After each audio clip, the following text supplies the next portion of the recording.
Le psychanalyste de Brazzaville, c'est le titre du troisième roman de Dibakana Mankessi, écrivain originaire du Congo-Brazzaville. Il est notre invité ce soir. Merci d'être avec nous.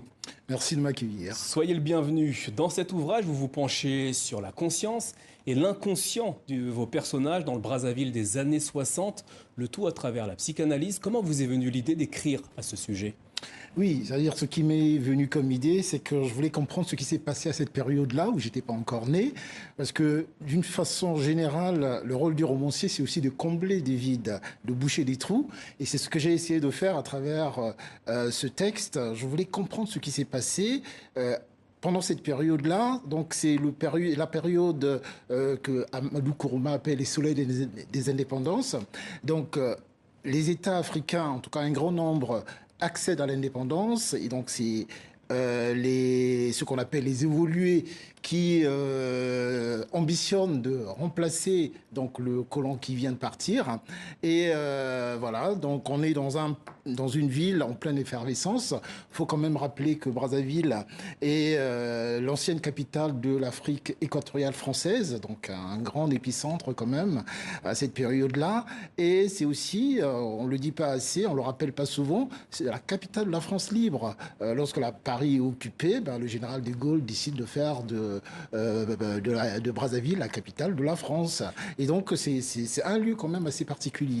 Vos personnages viennent de différents horizons, mais ils ont un point commun. Ils se livrent sur le divan du docteur Kaya. Qui est ce praticien ? Alors, le docteur Kaya, c'est donc ce psychanalyste qui est installé à Brazzaville dans cette période-là, des années 60, et c'est le seul psychanalyste donc, de la ville, et donc il reçoit le Gotha, quoi, l'élite brazzavilloise, donc constituée de ses évolués, donc des jeunes Africains, en tout cas des Africains occidentalisés, et aussi des hommes d'affaires, parce que comme vous pouvez l'imaginer, même ici en Occident, ne va pas voir un psychanalyste qui veut. Il faut une certaine culture, mais il faut aussi quand même beaucoup de moyens, parce qu'il coûterait très cher, selon ce qu'on entend. Donc, c'est vraiment le Gotha, quoi, l'élite qui va voir ce psychanalyste pour lui confier tous leurs tourments. Voilà. Les activités du docteur suscitent des doutes et de la méfiance. À travers cette défiance à son encontre, qu'est-ce que vous avez souhaité raconter de cette époque ? Oui, c'est-à-dire que, alors, vous imaginez cette période-là, donc c'est une ville en pleine effervescence, comme je viens de le dire, qui vient d'accéder à l'indépendance, donc du coup, il attire plusieurs attentions, plusieurs intérêts. C'est donc l'épicentre de beaucoup d'intérêts quelque peu contradictoires, qui vont pas forcément ensemble. Il y a ces jeunes loups qui viennent, il y en a beaucoup parmi ces jeunes Congolais qui reviennent d'Occident, qui ont étudié, qui ont été dans des universités occidentales, et donc qui arrivent, donc qui ambitionnent de prendre le pouvoir, d'organiser l'État, le nouvel État. Et il y a également ces Occidentaux, ces anciens colons qui sont partis, mais il y en a quand même qui sont encore là. Et d'ailleurs, c'est un colon qui va mettre, un ancien colon, on va dire, qui va mettre le pied à l'étrier de ce psychanalyste congolais.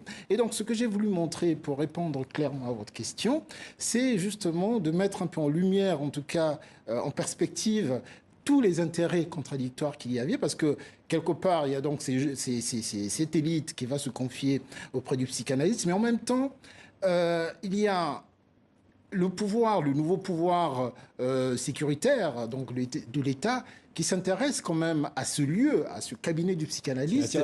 Ça attire l'attention parce qu'il reçoit quand même l'élite. Qu'est-ce qui se passe là-bas? Qu'est-ce qu'ils se disent? Mais aussi les services de renseignement extérieurs. Parce que comme je disais tout à l'heure, Brazzaville c'est un lieu particulier. Donc il y a tous les services de renseignement étrangers, aussi bien le Mossad, aussi bien le service secret français, belge, américain et tout ça. Il y a un personnage féminin, on peut dire que c'est même le second personnage de ce roman. Tout à fait. Une femme qui s'appelle Masolo. Pourquoi avez-vous introduit cette femme au milieu de cette ribambelle de personnages ? Oui, alors Masolo, en fait, c'est une jeune fille qui est issue de la bourgeoisie brazzavilloise.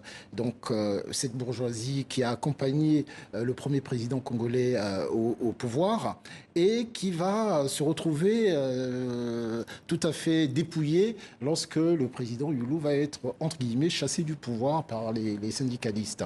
Et donc, cette fille qui ne manquait de rien, va finalement se retrouver quasiment à la rue.